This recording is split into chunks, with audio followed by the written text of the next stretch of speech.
estarmos na casa do Senhor. A pastora Cláudia falava no início palavras tão sábias. Por mim, o culto deslizava dali até agora, ela, escutando ela falar. Mas a palavra de Deus é uma riqueza, uma riqueza, uma riqueza que nos ensina a cada instante. De repente, acho que eu estou com 3 mensagens preparadas, mas de repente, assim, na última hora abri agora a Bíblia ali, sabe, algo tão interessante, tão forte, quando, sabe, a gente tem que tomar cuidado sobre as coisas de Deus, queridos, muito cuidado. Por exemplo, saiu o repovoamento de Samaria, em 2 Reis, capítulo 17, versículo 24. Eu nunca tinha me tocado dessa passagem, eu já li tanto, nunca tinha me tocado. Achei interessante algumas partes, não vou me prender nisso, mas é interessante para a gente ouvir. Tem uma Bíblia ali, se quiser. O rei da Síria trouxe gente da Babilônia, de Cuta, de Ava, de Amate e de Sepharvaim, e os estabeleceu na cidade de Samaria. A cidade de Samaria pertencia ao povo de Deus. Era a capital de Israel. Isso, pastor Júlio? Capital de Israel. Então era o povo de Deus. Ainda que eles fossem fracos, eles sabiam o que Deus queria. Diferente desses outros povos. Porque nós, como a pastora Cláudia falou no início, nós erramos sabendo que estamos errando. Então era um povo que tinha instrução, o povo de Deus, o povo de Samaria, eles tinham instrução que não deveria se adorar outros deuses. Somente a um Deus adorarás, ao nosso Deus. Mas o rei da Síria, quando tomou posse lá, ele começou a levar pessoas de todos os lugares que eram idólatras para dentro de Samaria, para repovoar Samaria. Então leia aqui comigo. E estabeleceu na cidade de Samaria para substituir os israelitas. Eles ocuparam a cidade de Samaria e habitaram em suas cidades. Quando começaram a viver ali, não adoravam o Senhor. Por isso, o Senhor enviou até eles leões para no meio deles, que mataram algum dentre os povos. Olha que interessante, né? Quem gosta de ver leãozinho, a vista deles não era muito boa, não. Foi o rei da Síria, deixa eu ver, a Síria, ele foi para colocar lá, repovoar, aonde era do povo de Deus, foi repovoar um povo que adorava ídolos. Chegou lá, o que aquele povo ia fazer? Adorar os ídolos deles, porque eles não tinham conhecimento algum da palavra. O Senhor fez o quê? Mandou o quê? Leões. Interessante, não é, gente, essa passagem? 26. Então informaram o rei da Síria: os povos que deportastes e fizeste morar nas cidades de Samaria não sabem o que o Deus daquela terra exige. Gente, é isso que eu falo. Às vezes eu comento com meu esposo, a gente tem que ter certa tolerância com quem não teve a palavra ainda, os nossos parentes incrédulos, porque eles não tiveram conhecimento ainda. Diferente de nós aqui, que já temos o conhecimento da palavra, não que ele não tenha tolerância, mas é um modo da gente falar, a nossa expressão, né, na Bíblia.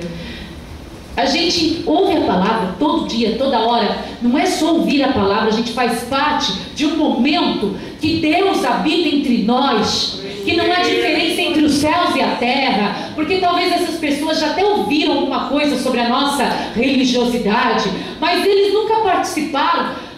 As pessoas incrédulas que estão ali passando na rua, talvez nunca participaram deste, que não há divisão entre céus e terra, a nossa adoração e a adoração dos anjos diante do nosso Deus. Essa capacidade que não é nos dada, todas as reuniões, todos os cultos, todas as pregações, é nos dada uma sabedoria incrível, gente. Nós achamos que as pessoas têm que habitar em Samaria, têm que habitar onde quer que seja, e entender o que o nosso Deus exige. O nosso Deus tem uma exigência sim: não adorarás a outro Deus, não farás imagem de esculturas. Mas nós, o povo de Deus, temos que sair para os 4 cantos da terra anunciando isso. Ontem, eu e meu esposo, a pastora, estava eu e a Su, nós dois entramos num lugar, eu falei, olha, é o seguinte, eu sou pastora. Quando eu falei, eu sou pastora, né, que meu esposo quis entrar naquele lugar, eu falei, eu sou pastora. A moça brilhou os olhos, ele está aí de prova. Falei, você é pastora? Eu preciso ir para uma igreja. Naquela hora assim, falei, você já era de alguma? Não, nunca fui de nenhuma. Falei, então seus pais? Não eram meus pais. Os pais dela eram da igreja romana. E ela não conseguia ir também. Olha que sede. Daí, enquanto a gente tratava dali, eu falei assim, você sabe a diferença nossa, evangélica, para esse outro povo? A diferença, eu falei para ela já na hora, é que nós adoramos um único Deus. E não nos servimos de imagem de esculturas. Não adoramos os santos nem os ídolos. Nós adoramos a Deus direto e é muito gostoso. E ela continuou brilhando os olhos. Ela nos acompanhou, nós continuamos falando com ela. Ela nos acompanhou e falou assim, eu pus um propósito no meu coração. Ela falou que eu um dia vou entrar numa igreja evangélica, vou dar o meu testemunho e vai mudar a minha vida. Pode mais. Aí o Elias já escreveu o endereço da igreja, falou que ela era preciosa para Jesus, sabe? E falou que ela era amada de Cristo. E escreveu o endereço, escreveu tudo. De repente falou, olha, ainda que você não consiga ir na minha igreja, mas é o meu desejo que você seja a nossa ovelha. Mas procura o Deus vivo. Não vá procurar onde adora os ídolos. Procura o Deus vivo. Eu fazia questão para ela não procurar as antigas tradições, porque as pessoas não entendem direito. Nós somos capacitados, queridos. Deus devia mandar o leão para nós, que não ensinamos ninguém, mas ele é tão bom ainda, né? Tão bom ainda, que não manda o leão para nós. Hoje, o Rafael também me deu uma notícia maravilhosa, que o pai dele lá em Minas, né? Hoje estava falando com ele, e falou assim, filho, eu estou assistindo todos os filmes evangélicos, e eu estou ouvindo um show evangélico pela TV, e eu estou... Olha só que bênção! Olha que bênção isso! É uma notícia para nós, para os outros pode ser, sabe, um nada, mas para nós, que somos aqueles que vão no meio da mata, tiramos, destocamos as árvores, preparamos a terra, aramos a terra, jogamos a semente e vamos regando. Oh Senhor, como é maravilhoso saber uma notícia pequenininha para os outros, mas para nós é uma enorme notícia, porque Jesus está voltando. E não é no dia 21 de dezembro não, porque diz a palavra de Deus que não saberíamos nem o dia nem a hora que o Filho de Deus há de vir, porque ele há de vir como ladrão. É ou não é? Que ninguém sabe a hora nem o dia. Então continuamos aqui. Nós temos consciência da nossa fé. Não viva mais inconsciente, você tem consciência da tua fé. Tem ou não tem? Amém. Tem ou não tem? Amém. Continua, queridos, aqui no versículo 27. Aí eu quero ler antes de novo. Então informaram o rei no 26: os povos que deportaste, fizeste morar na cidade de Samaria, não sabem que o Deus, com letra maiúscula, daquela terra exige. Isso, meu Deus, eu gostei dessa palavra, exige. Esse negócio de achar que Deus tem que ficar pedindo licença para o povo dele, para as terras dele. Deus exige. Deus exige. Exige mesmo, Senhor, dentro da minha igreja também. Começa a fazer exigências dentro da minha igreja, Senhor. Ele enviou, ele, o Deus que é daquela terra que exige, enviou leões para matá-los, pois desconhecem as suas exigências. Então o rei da Síria deu esta ordem: faça um dos sacerdotes de Samaria, que vocês levaram prisioneiros, retornar e viver ali para ensinar as exigências do Deus da terra deles.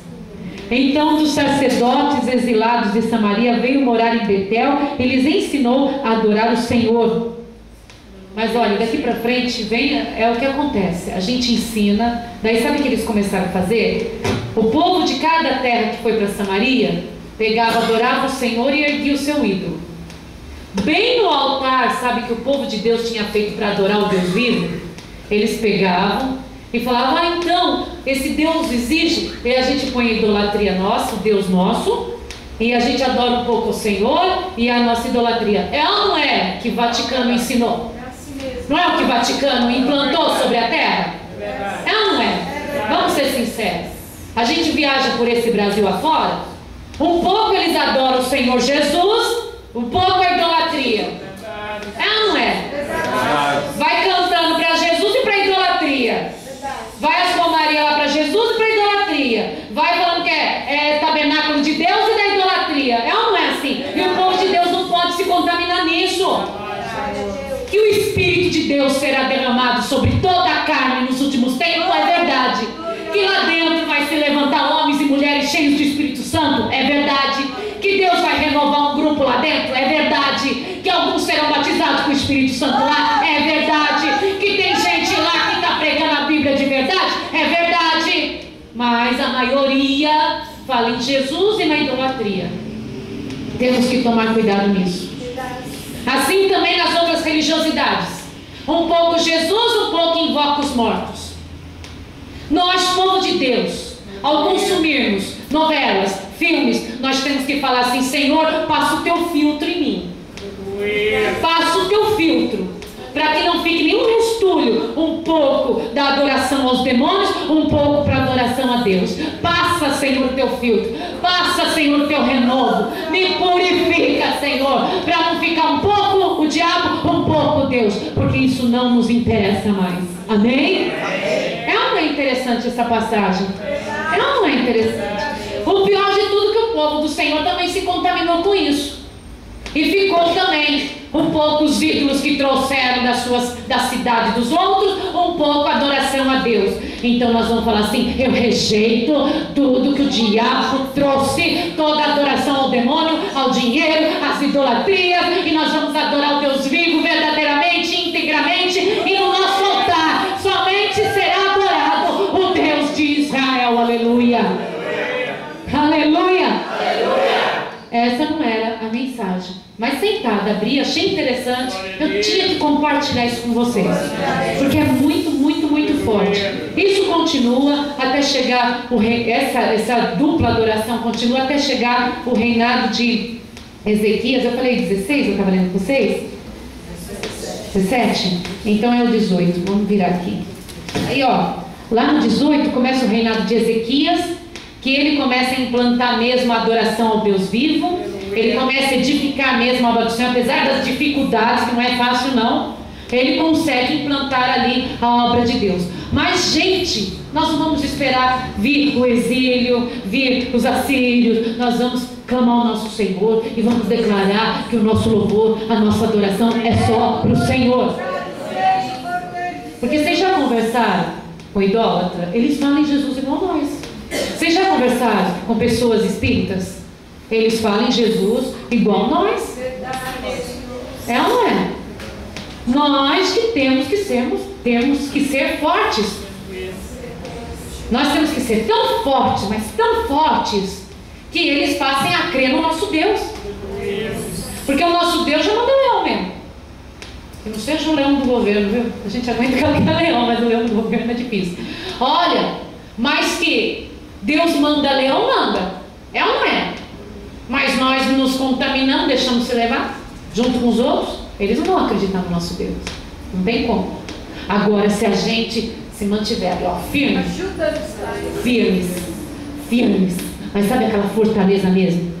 As pessoas vão vir com o adultério junto com a adoração a Deus, vai derrubar o adultério. As pessoas vão vir com a idolatria junto com a adoração a Deus, vai derrubar a idolatria. As pessoas vão vir com invocação aos mortos junto com a adoração a Deus, vai ser derrubada a adoração aos mortos. Tudo, se nós cremos e nos mantivermos diante do Altíssimo íntegros, seremos vitoriosos. Amém? Amém? Amém? Amém? E se não tomarmos cuidado, a igreja fica da mesma maneira, viu? Um pouquinho, não é só a casa da gente, não é só a vida da gente, não é só o coração da gente, é a igreja. A igreja fica um pouquinho aqui, um pouquinho lá, um pouquinho aqui, um pouquinho lá, um pouquinho aqui. A igreja não fica pouquinho aqui, pouquinho lá. A igreja é noiva de Cristo, perfeita, ataviada, esperando o noivo, aleluia. É ou não é? Amém? Amém? Glória a Deus. Glória a Deus. Mais um pouquinho de palavra? Amém. Mais um pouquinho? Tem uma passagem que está em João, capítulo 7. Jesus vai às festas das cabanas. É a festa dos tabernáculos. Olha, Jesus vai à festa da cabana, vai ter gente falando assim: o sangue de Jesus tem poder, pastor. É que uma palavra tem várias traduções, né, queridos? Aí é a festa dos tabernáculos. O tabernáculo eterno já foi implantado. Aleluia. Depois disso, Jesus percorreu a Galileia, mantendo-se deliberadamente longe da Judéia, porque ali havia os judeus que procuravam tirar-lhe a vida. Que coisa, né? Alguém procura tirar a vida da gente, as pessoas acham que a gente tem que entrar no meio da muvuca, né? Que coisa, né? Se num lugar procuravam matar Jesus, Jesus ia para o outro lado, por que eu tenho que fazer diferente de Jesus? Por que você tem que fazer diferente de Jesus? Tá lá, um monte de gente com inveja, com raiva, querendo a tua desgraça, querendo a tua morte. Por que ir lá no meio?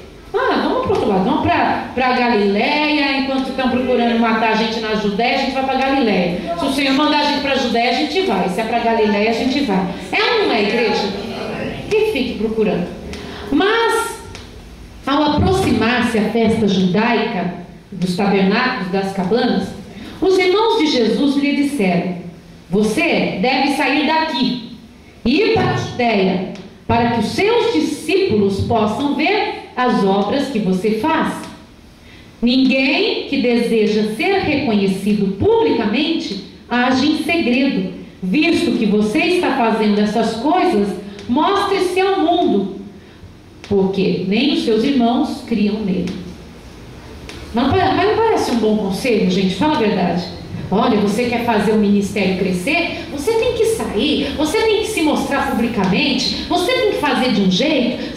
Parecia algo bom, mas na verdade era descrença. Na verdade, queridos, era incredulidade que eles tinham em Jesus. Depois se tornaram discípulos também do Senhor mais tarde e sofreram, padeceram por amor a Jesus Cristo, porque se converteram. Mas naquele momento eles eram incrédulos ainda. Então Jesus lhe disse: para mim ainda não chegou o tempo certo. Para vocês, qualquer tempo é certo. Jesus não media palavras, não. O mundo não pode odiá-los, mas a mim odeia, porque dou testemunho de que o que ele faz é mal. Vão vocês à festa, e eu ainda não subirei a esta festa, porque para mim ainda não chegou o tempo apropriado. Tendo dito isto, permaneceu na Galileia, mas lá as festividades duravam muitos dias. Não era assim, 1 hora de festa, 2 horas, 1 noite. Duravam muitos dias a festa. Então Jesus foi a hora que ele deveria ir, não a hora que eles achavam que tinha que ir. Às vezes a gente chegar 1 hora antes pode ser fatal, e chegar um dia depois pode ser o dia da vitória. Não é assim. É a estratégia de Deus. Contudo, depois que os seus irmãos subiram para a festa, ele também subiu, não abertamente, mas em segredo. Na festa, os judeus o estavam esperando e perguntavam: onde está aquele homem? Tinha uma festa tão grande, devia ter tanta comida, tanta bebida, devia ter tanta música, tanta dança, tanta euforia, né? E eles ali só preocupados se Jesus tinha aparecido na festa. E ele estava lá, só que ele estava de maneira oculta. Entre a multidão havia muitos boatos a respeito dele. Alguns diziam: é um bom homem, viu? Bom homem, não é assim mesmo? Outros respondiam: não, ele está enganando o povo. Mas ninguém falava dele em público, por medo dos judeus. Quando a festa estava na metade, Jesus subiu ao templo e começou a ensinar. Os judeus ficaram admirados. Presta atenção aí, igreja. Como foi que este homem adquiriu tanta instrução sem ter estudado? Eu amo esse versículo. Eu não entendo que as pessoas, eu vou repetir, eu não entendo que as pessoas acham que uma pessoa, para ser cheio do Espírito Santo, pregar na frente, falar a palavra de Deus, tem que ter seminário, tem que ter faculdade de alguma coisa. Gente, quem é do Senhor recebe a capacidade que vem do alto, não terrena. Por isso, você que não tem um bendito ou um maldito diploma, que eu sei que não serve para nada, sem ser para esfregar na cara dos outros. Não fique envergonhado disso, nem envergonhada. Ainda mais hoje em dia, estudo, vamos ser sinceros, não? Que vale? Que vale hoje o estudo? Mas você que é cheio do Espírito, você que é cheio da promessa de Deus, gente, isso é maravilhoso. O próprio Jesus foi questionado porque ele não tinha estudado, porque ele não tinha sido instruído. E ele precisava da instrução humana, que ia mudar tanto ainda. O que a ciência evoluiu desde aquela época até hoje, gente? O que a tecnologia evoluiu, a medicina evoluiu, a física evoluiu. Não é verdade? Pessoal, a que servia aquele estudo se o Senhor Jesus era o que tinha feito o universo junto com o Pai? Jesus respondeu: o meu ensino não é de mim mesmo, vem daquele que me enviou. Se alguém decidir fazer a vontade de Deus, descobrirá se o meu ensino vem de Deus ou se falo por mim mesmo. Aquele que fala por si mesmo busca a sua própria glória, mas aquele que busca a glória de quem o enviou, este é verdadeiro, e não há nada falso a seu respeito. Moisés não lhes deu a lei? No entanto, nenhum de vocês lhe obedece, porque vocês procuram matar-me. Matar-me? Você está endemoniado, responderam a multidão. Falar que Jesus está endemoniado. Quem está procurando matá-lo? Mentirosos. Todos estavam procurando matá-lo. Eles falam: quem é que está procurando? Ai, está endemoniado, falando que a gente quer te matar. Quem está procurando te matar? Todos eles. Todos eles, mentirosos, né? Mentirosos. Assim fazem com você, homem e mulher de Deus. Tem uma raiva que você está buscando a sabedoria que vem do alto. Você não é mais o mesmo tolo, a mesma tola. Ainda que você queira dar uma de burro chuco, você não é mais, aleluia. Você de repente é tomado por uma sabedoria que vem de Deus. Você fala coisas que você nunca falou. Você entende coisas que você nunca entendeu. A tua mente está se abrindo cada dia mais para entender o reino de Deus, para entender as batalhas dessa terra, aleluia. Aleluia. Aí as pessoas falam assim: você vai naquela igreja, você está naquela igreja, você não serve para nada, endemoniados. Imagine, ninguém de nós está te perseguindo. Assim fazem para nós. Está perseguindo, sim, quer o nosso mal, sim, mas nós temos um Deus que é por nós e ninguém será contra nós, aleluia. Jesus lhe disse: fiz um milagre, e vocês todos estão admirados. No entanto, porque Moisés lhe deu a circuncisão, embora, na verdade, tenha sido os patriarcas, ora, vocês circundam no sábado. Ora, se um menino pode ser circuncidado no sábado, para que a lei de Moisés não seja quebrada, por que vocês não ficam cheios de ira contra mim, por ter curado completamente um homem no sábado? Por que vocês ficam cheios de ira? Por que vocês podem circuncidar uma criança no sábado e eu não posso curar alguém no sábado? Por que vocês ficam irados comigo? Não julguem apenas pela aparência, mas façam julgamentos justos, que o Senhor nos ensina a sermos justos também. Então alguns dos habitantes de Jerusalém começaram a perguntar: não é este homem que estão procurando matar? Está aqui, ó, ele falando publicamente e não dizem uma palavra. Será que as autoridades chegaram à conclusão de que ele realmente é o Cristo? Eles sabiam que ele era o Cristo, sim, que ele é e será, eles sabiam, mas a serpente que vivia dentro deles não queria admitir esse grande feito. Gente, pensa comigo, Satanás, que raiva que ele não estava de Jesus. Que raiva, ele sabia que Maria já tinha dado a luz a Jesus Cristo, ele sabia que Jesus Cristo já estava andando sobre a terra, ele sabia que aquele era o Filho de Deus. Que raiva que o diabo não tinha, gente, que raiva que ele não estava naquele momento, que raiva que Jesus já estava lá colocando a semente da salvação, que raiva que ele não tinha, que Jesus já estava curando os enfermos, libertando os oprimidos, dando alegria aos tristes de coração, aos contritos de coração. Que raiva que o diabo não estava, a mesma raiva que ele está hoje, que você tem Jesus Cristo no seu coração. Ele tem raiva que você tem Jesus no seu coração. Aleluia, aleluia. Não seja um membro de igreja comum lá fora.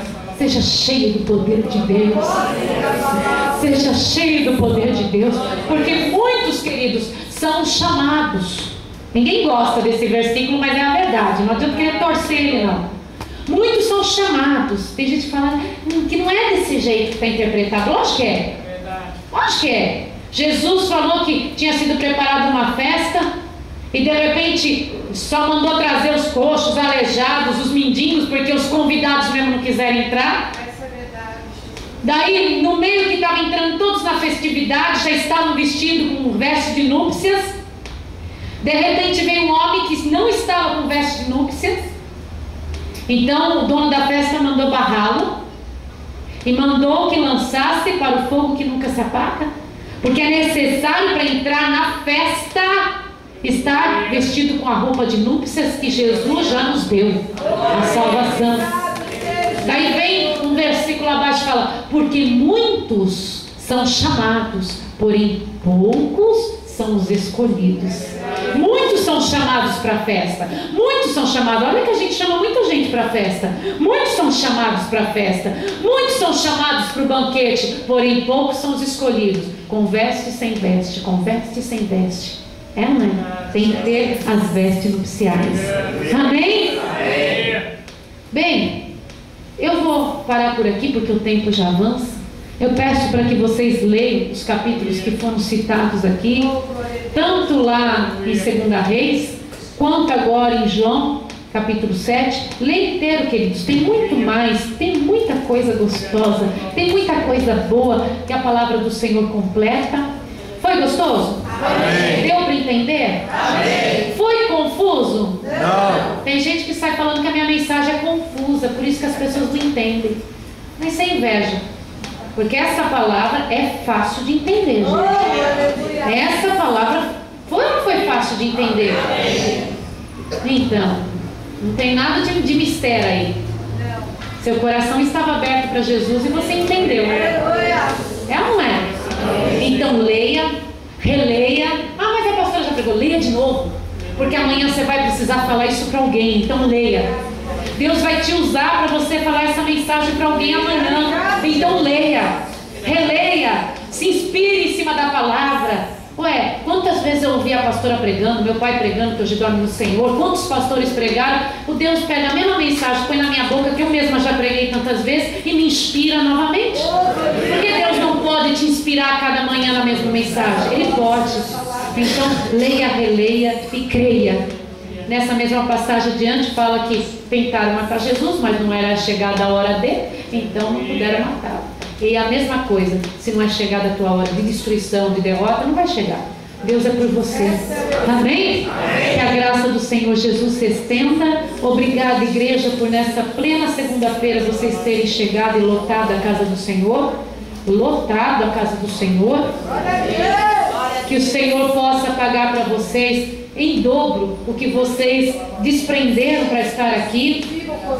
Não fiquem aprisionados ao dinheiro, mas também sejam sábios ao utilizá-lo. Não entrem em dívidas desnecessárias, porque o Senhor tem mais para vocês. Busque a sabedoria que vem do alto em tudo. Faça de cada momento da sua vida festividade. Cada momento é único. Amanhã pode não existir mais, então vive esse momento no Senhor. Porque a palavra de Jesus disse: não andeis ansiosos pelo que haveis de vestir, nem pelo que haveis de comer. Então não ande ansioso em nada. O Senhor suprirá todas as vossas necessidades, como também está escrito na palavra de Deus. Ele sabe aonde está a tua necessidade. Às vezes você pensa que uma roupa ela vai saciar a tua necessidade, e Deus tem um copo cheio de remédio para a tua alma, para a tua vida.